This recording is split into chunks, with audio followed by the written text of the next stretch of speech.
Nagbabalik po muli ang inyong lingkod at nagbabalita ng mga balitang dapat nating malaman dito sa ating bansa.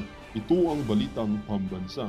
Atin ngang matutunghayan sa channel na ito kung ano ang nangyayari sa loob ng ating gobyerno at syempre tumutulong na rin sa ating mga mamamayan na malaman ang katotohanan dahil mayroon tayong karapatan na malaman ang tunay na nangyayari sa ating bansa. Ngunit bago natin panoorin ang balita, huwag niyo pong kakalimutan na mag-subscribe sa ating channel at pindutin ang notification bell para lagi kang maging updated sa ating mga bagong videos na ina-upload araw-araw. At sa ating mga solid viewers naman dyan ay maraming salamat naman po sa walang sawang pagsuporta. At syempre, huwag din pong kakalimutan mag-iwan ng like at i-share ang ating mga videos. At kung mayroon ka naman pang opinion, ang ating comment section ay bukas para sa inyong mga hinaing. Ito na nga mga kaibigan, ating panoorin ang buong video. Salamat po muli and God bless!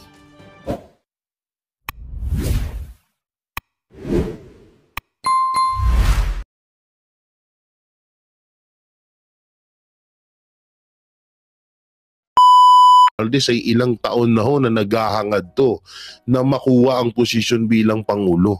At alam din naman natin na may pangarap ito ayon kay BP Sara at sa mga Duterte na itong si Martin Romualdez ay may hangarin na maging Prime Minister ng Pilipinas. So kung ganun, kung halimbawang totoo yun, at ikinonik natin dito sa mga nangyayaring kababalagan sa pagkatao ni Marcos Jr. Para talagang konektado talagang alam niyo yung parang iisa lang Parang yung tipong parang alam niyo yung parang may isang tao sa likod ni parang may isang demonyo. Parang may isang demonyo sa likod ni Bongbong Marcos na nagmamando or nagkokontrol sa kanya para gawin itong mga hindi dapat ginagawa ng isang Pangulo. Kasi kung matatandaan nyo, katulad nung ito nga yung nangyaring proclamation sa kabila ng bagong Pilipinas Kuno. Yung kanilang lineup doon na itong si Marcos ay kung ano-ano yung mga pinagsasabi. Kesyo sumasamba daw sa China, kesyo kesyo daw dumadanak daw ng dugo. Una-una doon pa lang sa sinabi niya na wag nating hayaan na maibalik yung mga taong parang nangaalipusta ng kabataan, ganun. Una-una wala namang ganung na issue sa mga Duterte nung panahon na yun. NPA ang gumagawa nun, sila Franz Castro yun. Diba? Sila Franz Castro yun. Isa nga dyan si Pastor Apollo Sikibuloy sa pumuksa sa NPA. Ang masakit lang na kinahinatnan ni Pastor, siya pa yung pinakulong sa walang maipaliwanag na kaso. Hanggang ngayon hindi mapatunayan yung kaso kay Pastor, di ba? So mabalik tayo kay Marcos ulit.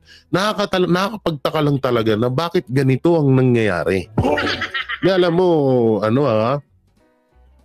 Pangulong Bongbong Marcos, alam nyo, mag-ingat-ingat kayo. Malay nyo, di ba? Natatandaan nyo yung kwento ni Adan at ni Eva? Gago! Natatandaan niyo yung kwento ni Adan at ni Eva? Di ba? Si Eva ang nagbigay ng mansanas kay Adan. At etong si Adan ay nagkasala. Oo. At hindi ko naman sinasabing si Lisa Araneta Marcos yun. At ito, yun lang, ito ay bilang, siyempre, kahit papano, kahit ganyan ka kangagba, pinapaalalahanan ka pa rin namin na mag-ingat-ingat ka sa mga nakapaligid sa'yo. Oo, kasi hindi mo ba napapansin na inuunti-unti ka na nilang hinihila pababa? Inuunti-unti ka na nilang na hinihila pababa na parang wala kang pakialam. Hindi mo ba napapansin yun, Pangulong Bongbong Marcos? Kasi ito na lang kagaya nung sinabi ni Pangulong Duterte na bilang isang pangulo dapat hindi ka gumagawa ng mga hindi ka gumagawa at hindi ka nagsasalita ng ganyan lalo't eleksyon.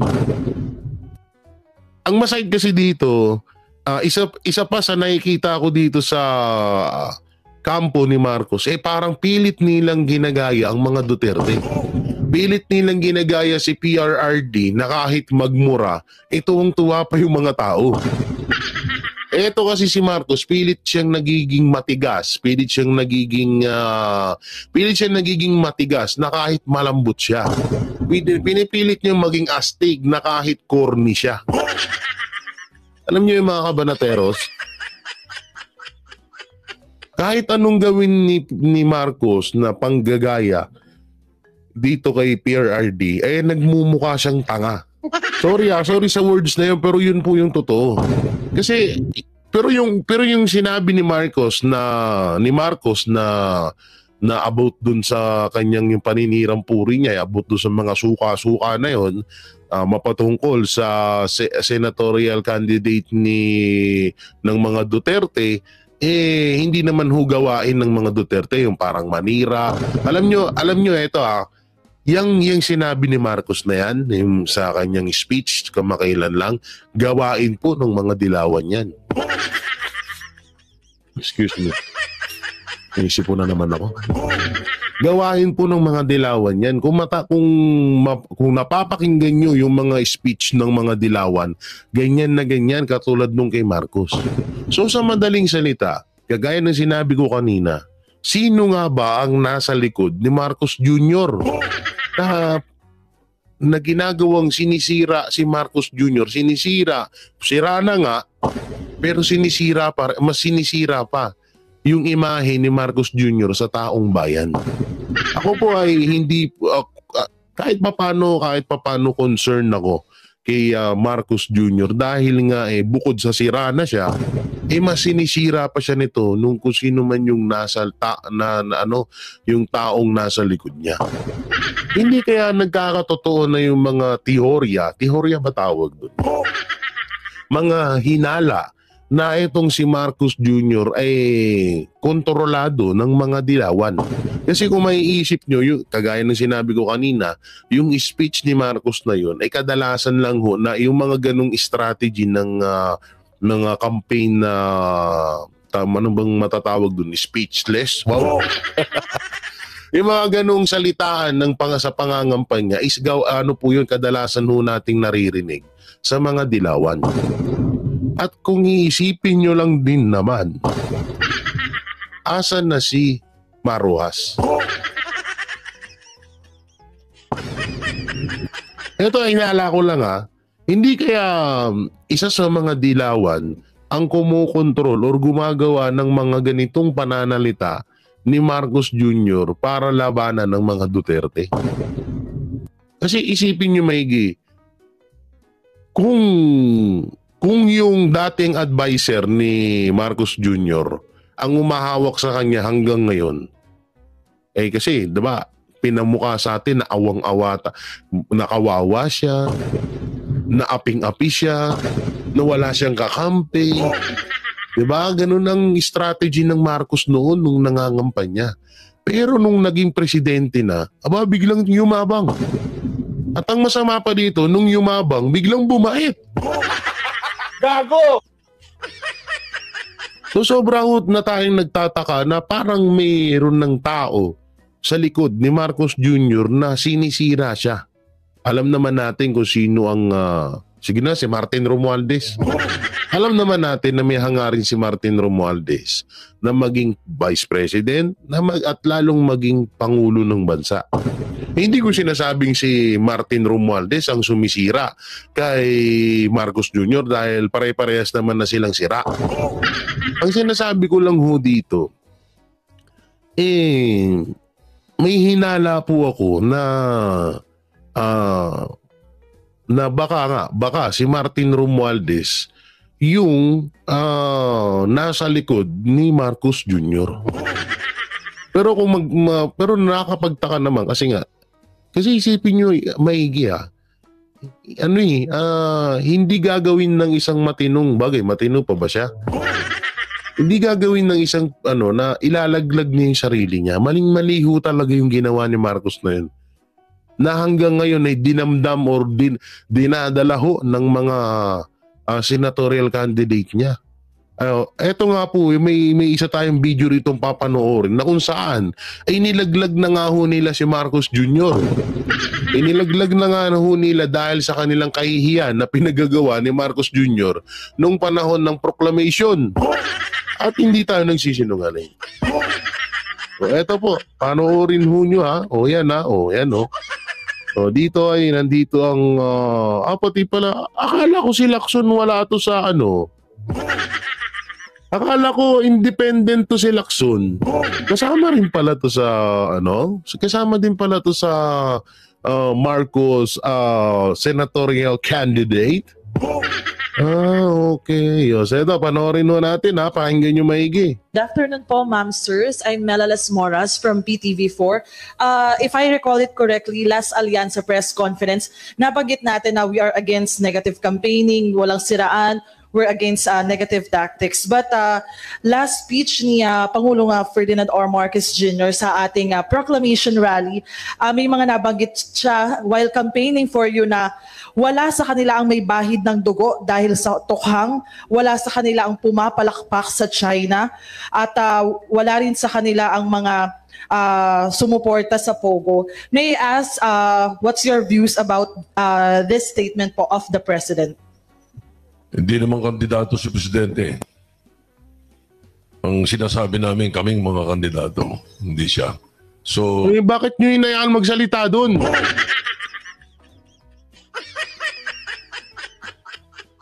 Hindi naman kandidato si Duterte. Kung, wait lang, Tito Soto pa naman.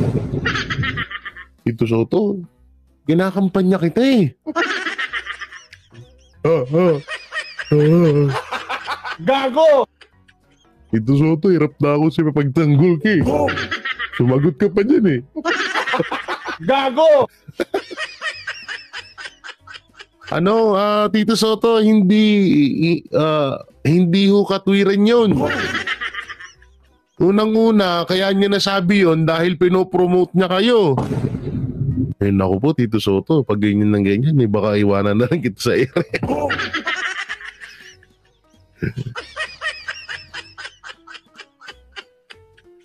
Pasensya na, Tito Soto, pero maliho yung hindi naman siya politiko. Yun na nga eh.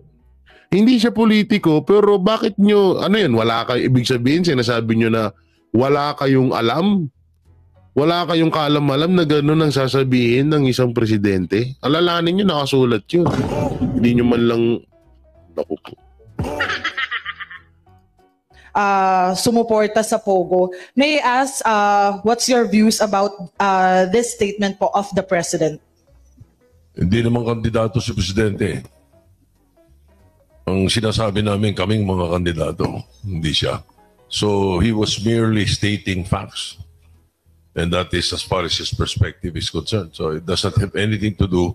Pero Tito Sen, ang impact kasi nun sa inyo. Kasi kaya niya sinabi yun kasi nga pinopromote nila kayo.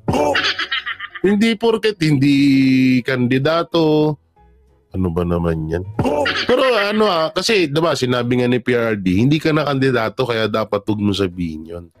So ibig sabihin, parang lumalabas dito Tito Sen na sarili lang parang labas kayo sa mga sinabi ni Marcos Jr. ganon. Labas kayo na kung ano man yung sinabi ni Marcos Jr. So ibig sabihin hindi rin namin pala papaniwalaan yung mga sinabi ni Marcos Jr. So sa madaling salita, sinasabi nyo na hindi ka panipaniwala yung sinasabi ni Marcos Jr. About sa yung mga kasama ko, hindi to involved sa mga droga, ganun. Yung mga kasama ko, hindi to involved hindi to sumasamba sa China. So ibig sabihin, lahat pala yun isang salita lamang ng isang bulaang propeta.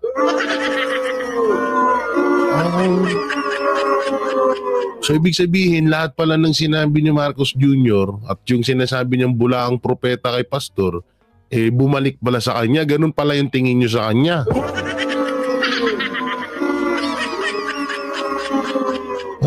Okay. Sa sinasabi sa amin ng aming campaign manager na walang siraan o walang ano. Walang siraan. Ginawa niya na nga ho eh. Tito Sen, ginawa niya na nga eh. Gago! Gigil mo ko eh. Tito Sen naman. Pwede naman si Lacson na lang sana pinagsalita mo. Ang hirap magtanggol, no? Ito yung sabi ko sa inyo. Ang hirap magtanggol sa isang tao, lalo't malapit sa'yo, na may masamang may maling ginawa. Kaya nga ang Banateros, pag tama, palakpakan, pag mali, banatan. So dito, maling-mali itong kasagutan ni former Senate President Tito Soto. At alam nyo naman kung gaano kalapit sa Tito Vic and Joey. Pero dito, maling-mali. Hindi ako pabor dito sa sinabi mo, Tito Sen. Pasensya na. Kaming mga kandidato yun. Okay. How about others lang po? Sige po. Well, Gago! Sorry. Tama si Tito Sen. Si Pangulo ay bagamat siya po ay ika nga Pangulo natin pero hindi po siya ang kandidato. So okay na eh. Ay! Gago! Wala talaga ang mga kandidato ni Marcos sa mga kandidato ni Tatay Digong. Pero mali na yung sinabi ni Tito Soto. Mali na yung sinabi ni Tito Soto, dinugtungan niya pa. Kinonsinti niya pa. So ibig sabihin nga, lahat ng pag-promote ni Marcos Jr. sa inyo, wala pala talagang kabuluhan yun. So sa madaling salita, wag talaga dapat paniwalaan yun ng taong bayan kasi nga hindi naman siya kandidato. Gago! Ganun ba yun? meron po siyang idea, may opinion. Nag-usap po So opinion lang daw pala ni Marcos yun. Hindi daw sila kasali. Pero saan sinabi? Sa senatorial proclamation.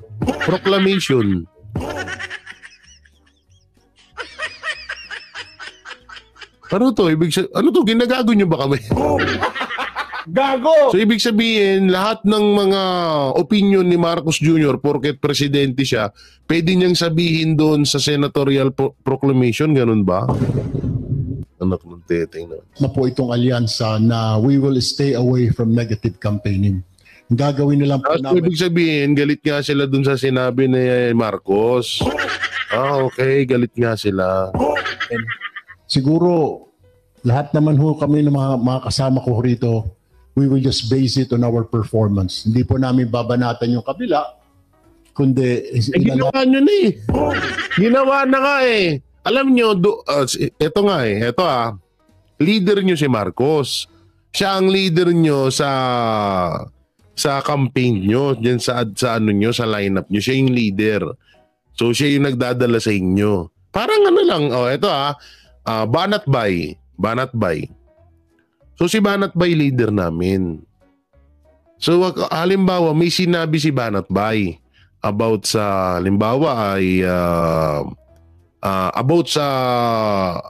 rules ng team namin. So bilang leader, nire-respeto namin yun. Pinapaniwalaan namin yung sinasabi niya. Leader namin siya eh. Siya yung namumuno sa amin eh. So kayo, si Marcos Jr. ang leader nyo at sinabi niya yun at yung sinasabi nyo na hindi kayo hindi kayo babanat sa mga kandidato. So okay yun, walang problema. Ang hindi okay dito, Erwin Tulfo, ang hindi okay dito is ginawa na ng leader nyo. Alam nyo nga, may kasabihan nga tayo, ang sinabi mo na, hindi na mabubura sa kaisipan ng tao. Nasabi mo na yun eh. Andun nga na sa point na kung saan ay sinabi mo na. Nasabi mo na yun, hindi mo na pwedeng bawiin yun. At hindi na mabubura sa taong bayan yun. Ano yan? Pag nasabi, halimbawa, pag sinabi nyo, kinabukasan, tapos na, okay na. Katarantaduhan na tayo.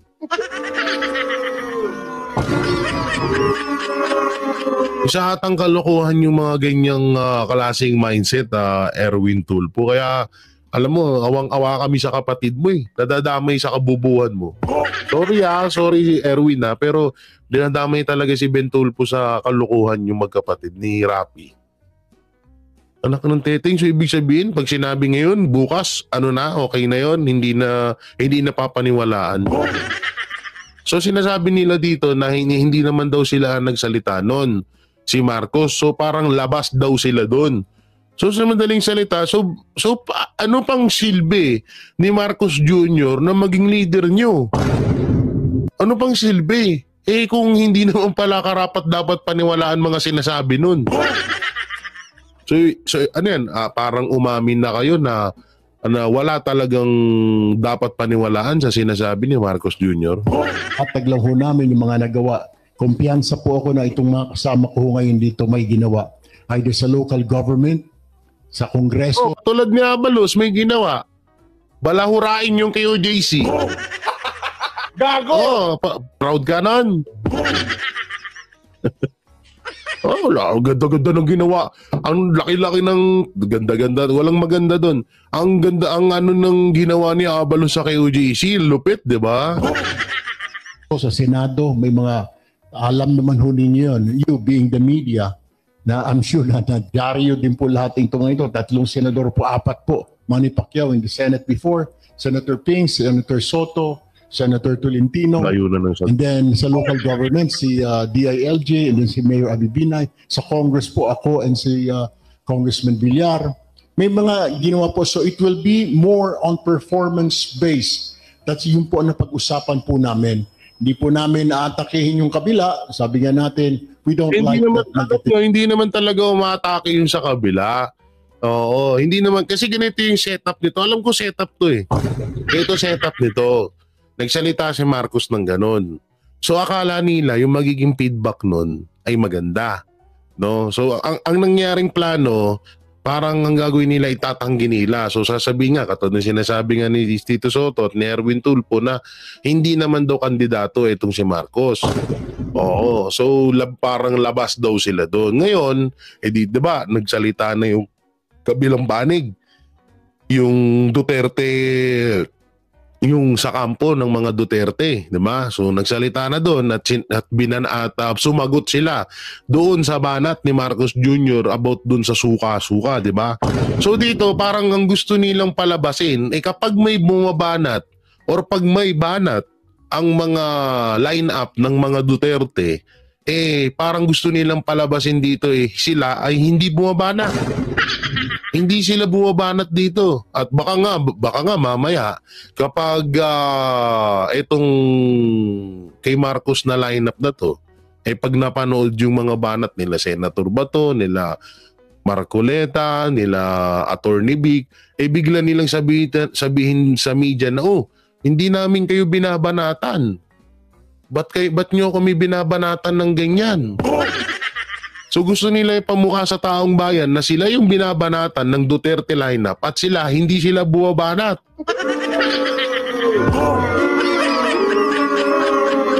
Anak ng teteng. Isinimulan nyo yan eh. Ngayon, walang ibang sisisihin dito. Dapat ang sisihin nyo dyan si Marcos. Kagaya nga ng sinabi ko, sinabi na yun. Hindi na mawawala sa isip ng tao yun. Dapat nung una pa lang nagkaroon kayo ng meeting, karoon kayo ng ganito sasabihin ko. Ganito sasabihin ko sa proclamation okay ba to sa inyo bilang leader?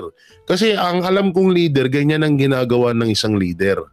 No, na tawag dito, ganito sasabihin ko, babanatan ko sila or magsasalita ako maglalabas ako ng sama ng loob sa kanila.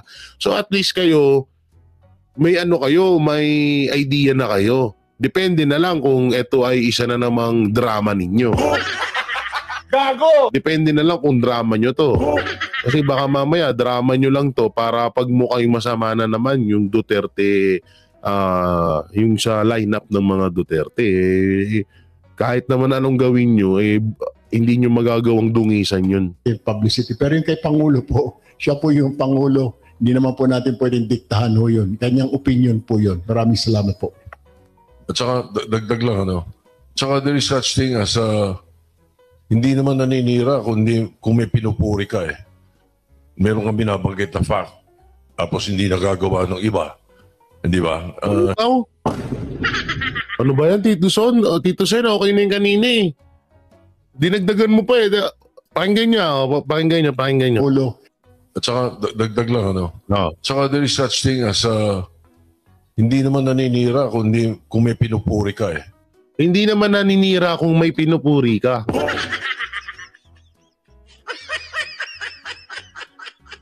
Eh bakit kami kinakasuhan? Bakit kami pinag-iinitan ng House of Representatives? Gago! Kasi isipin nyo, ang sinasabi ng mga congressman, sinisiraan namin sila. At nahabang pinupuri namin ng mga Duterte. Kung matatandaan nyo yun. Anak ng teteng naman.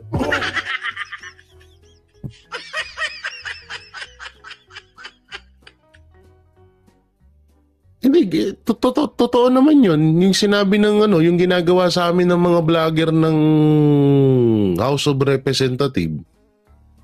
So ibig sabihin, ang pananaw ni Tito Soto dun, habang binabalahura ni Marcos Jr. yung lineup ng mga Duterte, hindi daw yun paninira kasi pinupuri naman daw sila. Ganun pala ngayon yun. Ngayon ko lang nalaman yun. 31 years old na. Ngayon ko lang nalaman yun.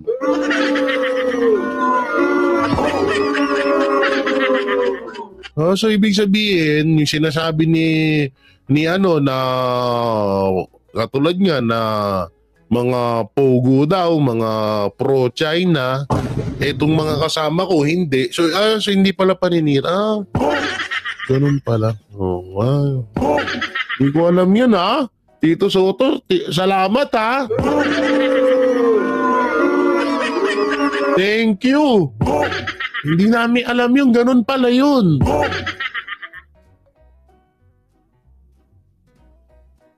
Sayang ka. Ba't mo inadap ang katangahan ni Marcos, Tito Soto? Gago! Na-stress ako bigla kay Tito Soto. Tito Sen, hindi ka naman ganyan eh.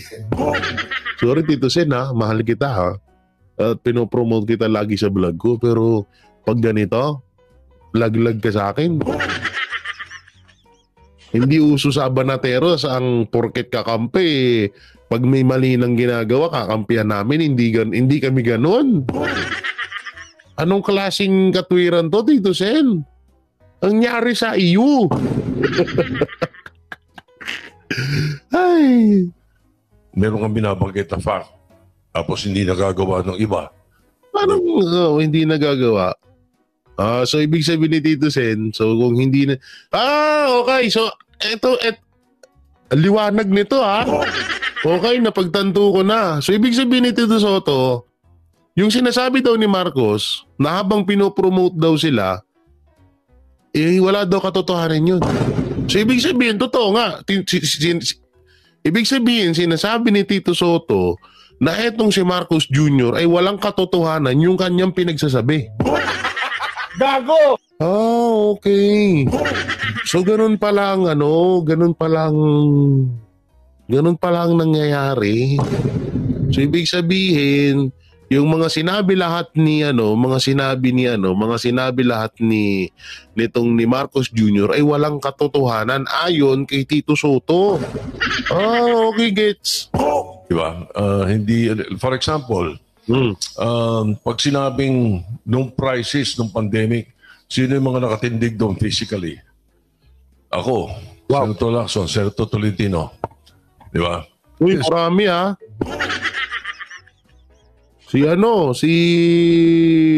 si Senator Bongo. Yung crisis daw, sino daw mga nakatindig doon? Si Pastor Apollo Kibuloy. Yun nga lang, hindi siya senator noon Oo, pangkaraniwang tao lang siya. Isa lang siyang butihing pastor ng KOJC.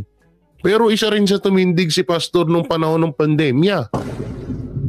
Baka nga mas marami pa natulong sa inyo si pastor eh.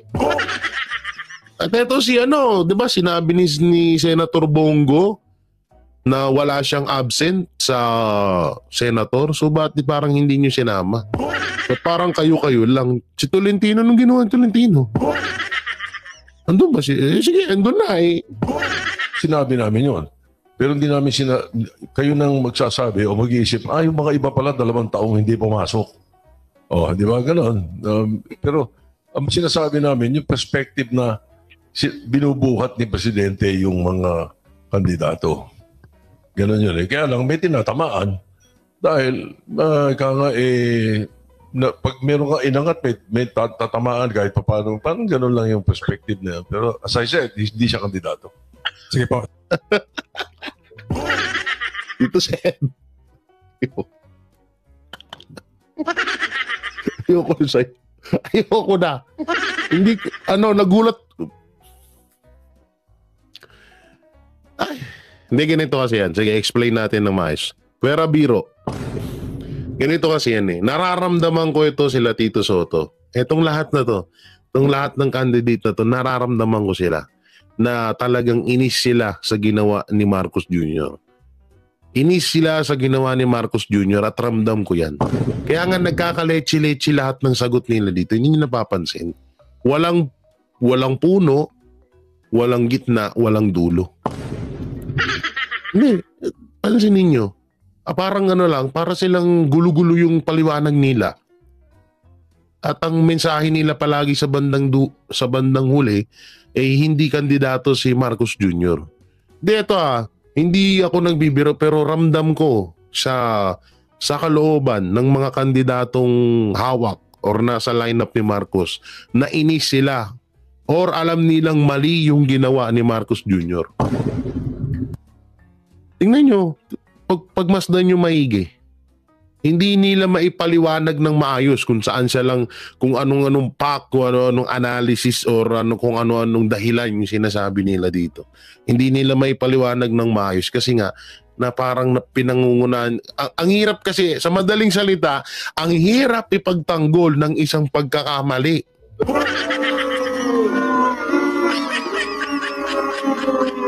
Totoo, ang hirap ipagtanggol. Kaya kami malakas loob namin na kahit binabatikos kami, kahit na gusto kaming ipagurgur ng mga congressman, gusto kaming ipakulong ng mga congressman, diba? Malakas loob namin kasi nga alam namin na nasa tama yung ginagawa at pinaglalaban namin. So dito, nangyayari naman dito sa sitwasyon ng mga kandidatong ito, nitong mga, ito lalo na to nila Tito Sen, nila Erwin Tulfo, tawag dito, hindi nila matatawag na hindi nila ma-deliver ng maayos yung kanilang paliwanag kasi nga merong mali talaga na hindi nila masabi. Hindi nila masabi na oy mali talaga yung ginawa ni Marcos Jr. Oy talagang mali yun dahil dapat hindi sinasabi yun kasi nga sa mga ganong oras, sa mga ganong larangan, kailangan maging friendly, maging plastic ang isang politiko. Hindi sila pwedeng bumanat kasi nga gusto nila, ang ginagawa ng mga politiko is kukunin nila yung loob ng taong bayan. Gusto nila magmukha silang matino, gusto nila magmukha silang mabait, mapagkumbaba, inaapi ng kahit anong pang-aapi sa kanila. Hindi sila puwapatol. Yun ang gusto nilang maiparating sa mga Pilipino. Kaso nga dito, may pagkakamali, hindi nila marekta, kaya nagkakautal-utal sila. Secretary Avalos, then Senator Pacquiao po. Sorry. Okay. Well, let's look at it sa buong konteksto. No, ito na naman siya. Gago! Let's look at it sa konsepto, putang ina. Ito na. Sabi ni Erwin Tulfo, putang ina, kumentra ka na namang hayop ka. Sabi laglag tayo dito. Hirap na nga kami, dumagdag ka pa. Parang lang yan, Abalos Yung natatanda mo yung dinidemo mo kung saan lumalabas si Pastor. Parang ganyan Let's look at this sa lahat ng konsepto. Saka, wait lang. There's more. Ay, sorry. Bakit todo paliwanag kayo? Siguro sa isang tanong, isang sagot, sa isang paliwanag, okay na yun Bakit parang masyado ata kayo naging defensive? Gago! Okay, pakinggan natin si Abalos. Wag mo na yung isang parte lang. Oh. If I will recall it right, Oh, nagsimula ang ating Pangulo, oh, pinupuri niya ang kakayahan ng bawat isa. oh, 12 po kami at ang aming tema ay dalahan. Sinabi ng ating Pangulo, may mga re-electionista senador, oh, may mga congressman oh, na makakasama, oh, may mga abogado, oh, may mga kababaihan. oh, Pinuri niya ng pinuri. oh, At nung sinabi niya na wala man dito sa mga ito, Oh. sa China, di man kami magiging ng China, well, for me, hindi naman masama na sabihin mo yun. Eh kung halimbawa baliktarin natin. Sa inyo ginawa ni Duterte yun, na kahit alam naman natin na hindi talaga ginagawa ng mga Duterte yun. Wala pa rin bang masama ang epekto sa inyo yun, mga yudiputa? Ay, sorry. Gago! Yudipunggol tong si Abalos. Sumagot ka pa eh, ganun din naman yung sinabi ni Tito Sen. Gago! Ito talaga to, gusto lagi bida siya. Ah. Sinabi na nga ni Tito Sen, ano ba yung sinabi ni Tito Sen? Pero ganun din naman yun ah. Tumerno ka pa sa background. Gago! No? Oh. It's not negative. As if you're going to look at that, lahat naman talaga kami, we are for Philippine sovereignty. Oh. Hindi ba? Hindi, ikaw na mga Pilipino, putang ina ka. Ikaw na, kayo na lahat. Kami na pro-China, sige na. Lahat na lang, inangkin mo na eh. O na, sige na, ikaw na. Hindi na kami pro-Pilipino. Itong ginagawa namin, wala to, pang pro-China to. Gago! Ito nagsalita pa to. And none of us are against extrajudicial killing. No, so I don't see. Anong ano? Wala, hindi naman talaga ikaw yun. Bakit? Anong, ay nako. Unang-una, yung extrajudicial killings na yun na sinasabi mo, hindi yun napapatunayan. Hindi yun napatunayan. Huwag nyo kasing gawing konsepto ang isang paratang na hindi nyo naman napapatunayan. Bakit napatunayan nyo ba na may extrajudicial killing noong panahon ng mga Duterte? Hindi naman, di ba? Napatunayan nyo ba ang tanong? Wala naman kayo hanggang ngayon, wala kayong patunay at wala kayong maisampang kaso sa mga Duterte, lalong-lalo na kay PRRD, kay Pangulong Duterte, wala kayong maisampang kaso dun. At hindi nyo mapatunayan na meron talagang extrajudicial killing nung panahon ni ng mga Duterte. At ito pa malupit dun. Lahat ng mga namatay dun, halangang bituka. So kung meron mang extrajudicial killing doon, okay lang. Kasi nga mga hayop yung mga namatay na yun. Na mga marami ding pinatay na tao. Maraming sinirang buhay din. So ngayon, gagawin mong isang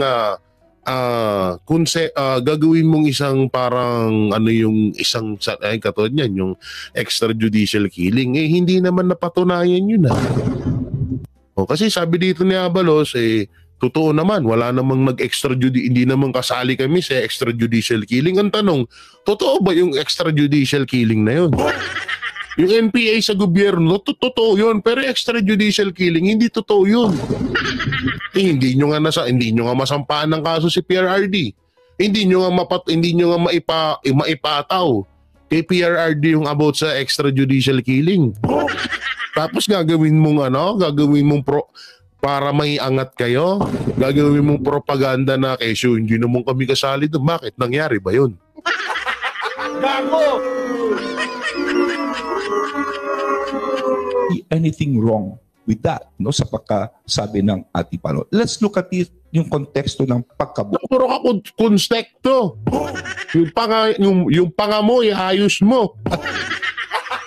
Gago! Sorry. Lahat na lang kada magsasalita to, tingnan ho natin yung konsepto. Titignan ho natin yung kuspekto. Ultimong lahat na lang, nung pinaliwanag niya yung about sa tenga ni Marcos Jr. dun sa pulburon video, tignan ho natin yung konsekto. Wala nang ginawa. Ano kundi siya, konsekto na lang eh. No? Sana yun po ang tignan natin. Okay? Salamat po. Kung ako po, Ngayon, tanongin natin, anong pinagkaiba ng sinabi ni Tito Sen, sinabi ni Erwin Tulfo at sinabi ni Abalos? Anong pinagkaiba dun? Walang pinagkaiba dun. Isa lang. So bakit pa in-explain ni Abalos? Bakit naging parang big deal sa inyo? no, mahilig ako mag-analyze. Ano? Ito na, analyze. Ito, Ping Lacson. King of Analyzer. Gago! Ito ha, pakinggan natin. Mahilig to mag-analyze ha. O, pakinggan natin. Ginga. And I'd like to stretch my imagination a Well, bit straight to imagination. What a imagination ha? Mas matindi pa imagination mo sa akin. further. Hmm. Alam nyo, yung Pangulo, Hmm. may access to sa lahat ng information. Okay? So I'd like to think na mayroong pinanggagalingan yung kanyang passion do sa kanyang speech para magbigay ng pitch sa kanyang mga kandidato. No? Ano daw?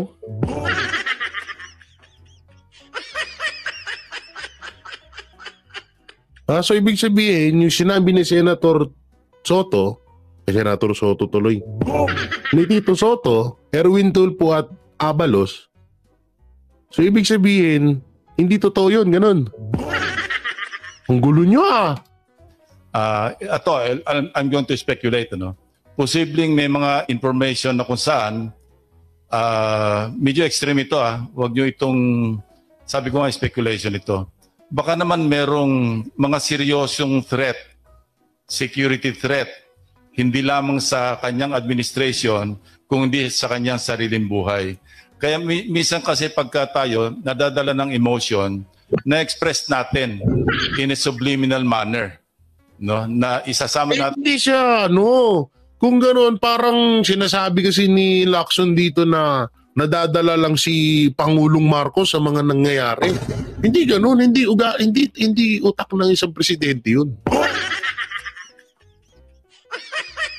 Hindi Ping Lacson, hindi utak. Tsaka yung sinasabi mo, kaya niya nasabi yung kasi may gustong iparating or may nalalaman nitong si Marcos Jr. na mga threat about sa bansa, about sa una-una sa bansa, walang magti-threat dito, tanga. Alam nyo kung bakit? Alam nyo, sa mga naniniwalang may threat sa Pilipinas natin, na parang gusto tayo sakupin ng ibang bansa, anak ng teteng, eto, totoong ano to, sinong baliw ang sasakop sa Pilipinas? Ang hirap-hirap na nga ng bansa natin, sasakupin pa tayo. Di nagdagdag palamunin pa tayo sa ibang bansa, mga siraulo. Paano magkakaroon ng threat sa Pilipinas?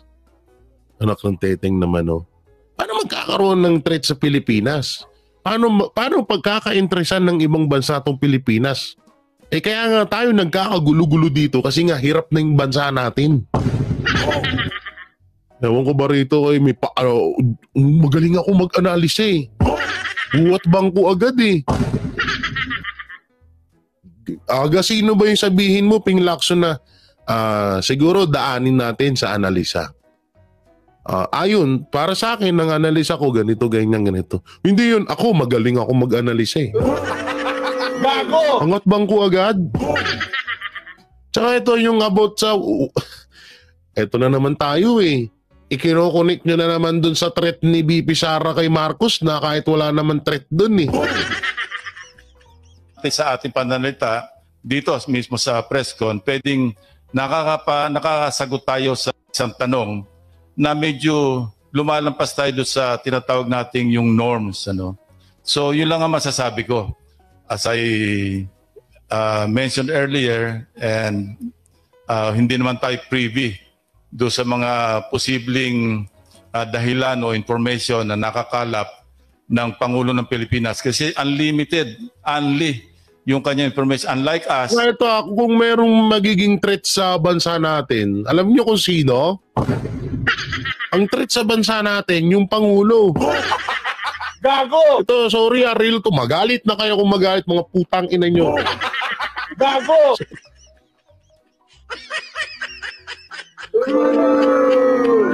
Mapamura ako eh. Hindi, totoo. Magalit na kayo magalit. Ang totoong threat dito sa Pilipinas si Marcos, alam nyo kung bakit? Kung bakit. Gigigil ako. Ikaw ba naman, galitin mo ng galitin yung China? Ikaw ba naman, gawin mong campaign ng hidwaan nyo ng China ng ibang bansa? Eh paano? What if na lang? What if? Sugurin tayo ng China. Wag naman sana hong mangyari. Girahin tayo ng China. May magagawa tayo. Tanong lang doon sa mga hanggang ngayon naniniwala pa dito sa mga pinagsasabi nitong mga to. Sa mga sinasabi ni Marcos Jr. Sige nga, pag ginera tayo ng China, sa mga pinagsasabi ni Marcos Jr., may laban ba tayo? Kaya ba nating lumaban sa bansang yon? Kaya ba nating makipagsabayan sa bansang yon? O yun ang tunay na threat sa Pilipinas? Kaya huwag niyo sasabihin sa amin na may mga threat kay ganito ganyan. Wala. Ang threat sa Pilipinas, yung mismong Pangulo.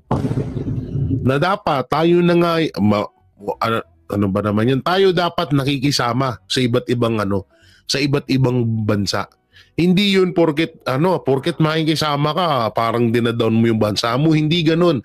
Nakikisama ka dahil ginagamitan mo ng utak. Utak kasi dapat ang ginagamit dun. Makikisama ka sa ibang bansa para makakuha ka ng mga tinatawag na learning. Wow. Or tinatawag na dunong. Or para kang matuto. No, kukuha ka ng mga experience, mga ano doon sa iba't ibang bansa. Ngayon, dadalhin mo dito sa bansa mo yun. Ang ginagawa ni Marcos, hindi. Inaaway lahat ng bansa. Inaaway ang China. Paano pag pinatulan tayo ng China? Eh di kawawa tayo. Tandaan nyo, isang ano lang tayo dito, pulbos ng Pilipinas.